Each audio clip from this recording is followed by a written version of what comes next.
Hi, I'm Matt Collins. I'd like to welcome you to Bob Weber Auto Mart on Douglas Avenue here in Racine, across from Douglas Park. We specialize in 1-year-old, low mileage, almost new cars. And if you'd like to stop by and see them, or see them on our website, bobweberautomart.com, we could save you between $5,000 and $10,000 on your next almost new car purchase.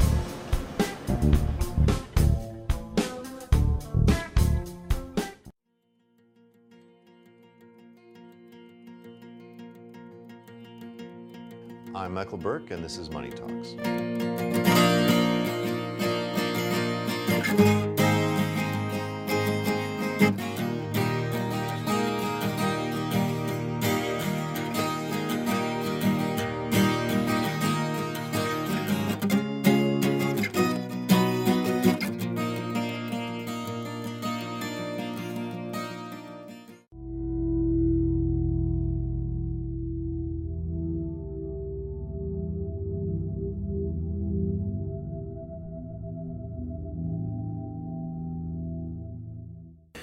Hi, welcome to Money Talks, the Journal Times online business show. I'm your host, business reporter Michael Burke, and with me today is Mike Kobylka, president of RAMAC, or Racine Area Manufacturers and Commerce, which we'll refer to as RAMAC from this point on. Mike, how long have you been with RAMAC now? It'll be 3 years, June 1st. Okay, and during your time, you've started doing something different, something I had never heard of because RAMAC had not been doing it, and that's foreign travel. And we're going to be talking about an upcoming trip to Cuba, of all places. Fascinating place to go. But before we get to that, last year, tell us a little bit about your trip and why you decided to go to Tuscany, Italy with a group of members. Sure. RAMAC has been undergoing a strategic planning process and really looking at the value that we provide to our membership. And through that, one of the things that came to light was that our members, some of them were interested in this type of service from the Chamber of Commerce. So did our first trip last year to... Let me just jump in. Sure. Why do they want RAMAC to put this together as opposed to just going on their own? Yeah, I think it has a lot to do with the camaraderie that you can build traveling with other business members from the community, and as well as sort of a sense of security that the Chamber's there to vet these places, and it may be a little bit intimidating to go out on your own. Started with kind of a softball last year with Tuscany, Italy. Someplace that a lot of tourists go to, and it wasn't as intimidating as maybe the trip that we're going to take this year, Cuba, or trips coming up, which could be Dubai or Brazil, China. A lot of business people are interested in going to those places, but they don't necessarily want to just kind of get thrown into the pool and figure it out for themselves. Did you guys set up the Tuscany trip through a Chamber of Commerce there, or just a travel agency, or what? There's a group called Chamber Explorations that specializes in chamber travel. They do it and set up these types of trips for chambers all over the country. And we've partnered with them. We reached out to the Florence Chamber and had it available, had any of our members wanted to talk business when they were in Florence. The trip coming up in Cuba will be a little bit different in that the unique situation that the United States finds itself in with Cuba currently. There won't be the business aspect of it. It's a people-to-people exchange, but that is something that in the future we will, when we go to countries, there will be a business component to our trips. One last question about Italy. Was there actually any business talk between your members and anybody in Italy, or not really? There was not much, from what I understand, came of it. So I can't report that anything is coming back to the scene based on that. But it was a great learning experience for the Chamber on that first trip.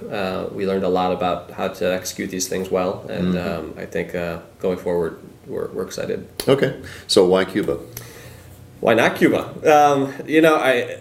I was presented with the opportunity from Chamber Explorations. They have a unique situation with the Department of Treasury here in the country that allows them to take chamber groups to Cuba on people-to-people exchanges. Let's first define that there's not open travel between the U.S. and Cuba. Just talk about that. There's actually an embargo in place. That's right. By the U.S. Yes, you cannot fly direct from the United States to Cuba on tourist or business trips.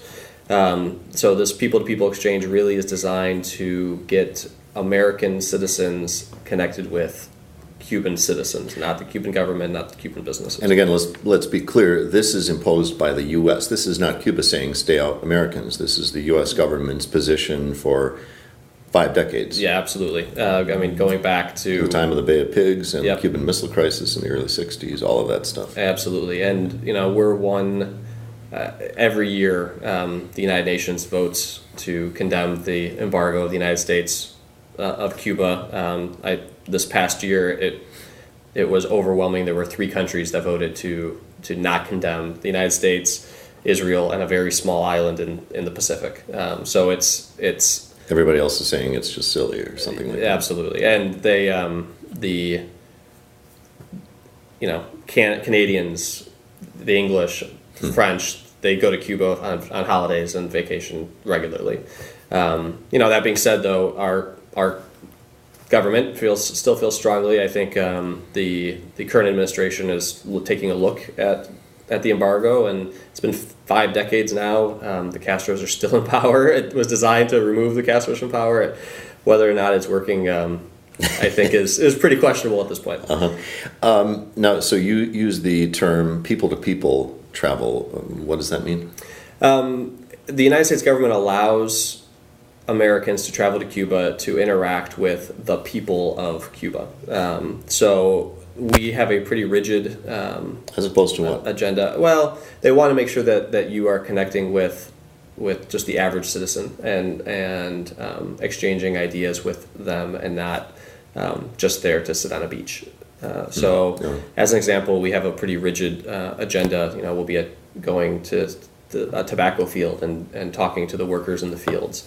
We're going to a lot of cultural centers and talking to the folks who actually work in those places. Well, let's elaborate on that a little bit because the list is really interesting. And by the way, if I had $3,600 that I could spend, I would go on this trip for sure. It really, the pictures that have been supplied, they're bright colors and interesting places, and it looks like a beautiful country and a lot of culture. So let's just take some of those one at a time. Start anywhere you like. Oh, geez, where to begin? It's a long list of places. It is it's a very full agenda, and it's important. The United States government requires that people who attend stick to that agenda.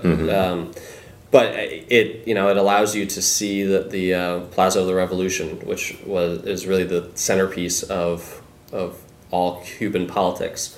We'll go into the Cohiba cigar factory. That's one of the things that a lot of business people ask is famous Cuban cigars. But but we're going to the whole Seinfeld episode on that. Yeah, that's right. But we're going to the Cuban cigar factory and meeting the folks who actually roll the cigars and talking about their lives and how day-to-day life in Cuba is as opposed to day-to-day life in the United States. So I'm really excited. I think it's going to be a fascinating experience. The response from the RAMAC membership has just been amazing. Let's talk about that in a minute, but some of the other sites, one of the things that sticks out in those photos are the old American cars. Yeah. Like from the 50s. Yeah. They just, and extremely old churches and cathedrals. And what's the city of Havana like? What do you know about it right now? I'll tell you in November when I get back. But I just talked to a chamber exec who got back, and they were there about 3 weeks or a month ago. And she said the only word that she could describe it with is a time warp. It's almost as if time stopped in Cuba when the embargo went in place. It's while they can import cars from other countries, they can't import American cars. So they make sure that those cars continue to run, and the parts for those cars are difficult to come by. It is still, from what I understand, looks and feels exactly like it did in the 1950s and 1960s. So it will be interesting to experience that because I sense it's one of the few places on Earth that stopped. So is that mostly because of the embargo or also because of the communist government? Well, chicken and the egg. I think the embargo wouldn't be there if it wasn't for the communist government.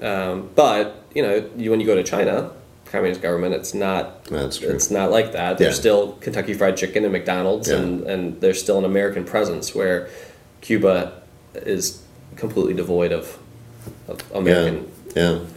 Of course, there's a rum factory on the tour. There's a rum factory on the tour. Yes. Tasting? Yes, Right. there'll be a tasting, but again, we'll get to interact with the folks who actually make the rum, and that's really the point of this trip is the people to people exchange. You're also talk about Ernest Hemingway and his Cuba connection. Yeah, we get to go to the Hemingway farm, which I think will be a very cool experience. I don't think a lot of people realize the amount of time that Hemingway spent in Cuba and wrote in Cuba. It's quite a few years, wasn't it? Yeah, I read 12 or somewhere 21 or something. 21 years that he lived in Cuba. So that's one that I'm excited for. I'm a big Hemingway fan. I think a lot of people are, and his fishing boat's still there? I understand it is. Yeah. And there's a fun little anecdote about the fishing boat. Tell that. But what he used it for during World War II? He was trying to help. What was that story? To help. He's trying to help the American government look for German submarines. Oh, that's right. Yes. I actually Googled that and I found a government document that says, yes, he was trying to do this. I don't think he ever, I know he didn't ever find one, but I know he was actively trying to do that. That's cool. Yeah. And then there are lots of fine arts on the tour, museums, and you're going to, I guess, see a flamenco performance and things like that. Tropicana show, and it is the largest collection of Spanish colonial architecture in the Americas. So from an architectural buff standpoint, if that's something you're interested in, I think you need to get to Cuba prior to the embargo coming down, whenever that is, because if there's one thing Chambers know, it's the powers of capitalism, and when that change takes place, if it takes place, I think Cuba will modernize quickly. Yeah, interesting. What are your accommodations going to be like? And by the way, this is a 1-week trip, I believe, right? Yeah, 8 days. We fly out of Miami, charter from Miami to Havana.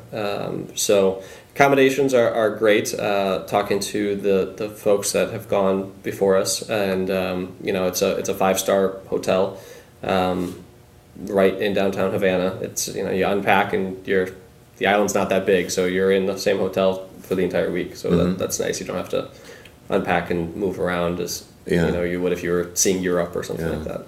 What do you know about the food? The one little thing I know is I've seen pictures of it from the Chamber Explorations when I was writing a Sunday Money story about this trip.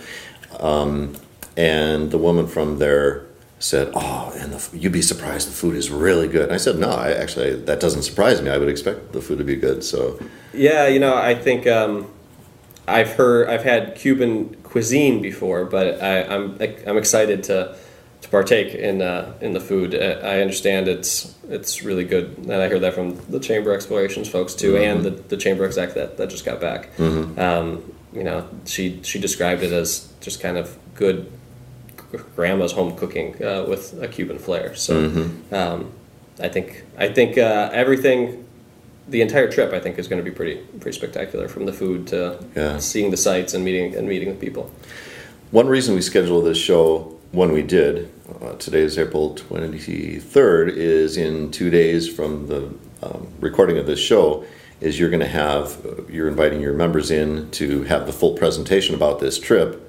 What's been the response? Overwhelming. I had to close the attendance. We hit 54 people, and RAMAC is a sizable building, but not that sizable. So we're going to be scheduling a second informational session soon. I don't have the date for that yet, but yeah, we hit capacity for the first informational session. Now, this is being done in kind of an interesting way. You're one of 3 chambers of commerce that's going on this trip, so there are a total of 90 spots, and you start out with 30. But that could change depending on the response of the other 2, right? Absolutely. There are 90 spots total, and each chamber started with 30. We're gonna, you get a first crack at the apple to sell those spots, and then we'll reevaluate. And if a chamber either us or another chamber isn't able to sell their 30, then they can be reallocated to someplace else. Based on the early interest in the trip, I feel pretty confident that we'll sell our 30 spots. And the cost? It's just short of $4,000. That is For one or two people? For one person. That's all inclusive from Miami to Havana. 7 nights in a hotel. Almost all your food, all the food is included with the exception, I think, of 1 or 2 meals. Well, it'll be interesting to hear how many people go on this trip and then some of the reactions when you guys come back. You're going for sure, right? I am going for sure, yeah. On a different note, I know that in this show you wanted to mention, and here we can promote something that there's definitely room for more, and that's your upcoming RAMAC annual dinner and meeting. You have a guest you're kind of excited about. Yes, next Tuesday at... what's the date? Let me say the 5 date. o'clock. Oh, I'm sorry, the 30th. Okay. April 30th. We are holding our annual dinner, and this year's guest is Jim Hendry, who is the special assistant to Brian Cashman of the Yankees.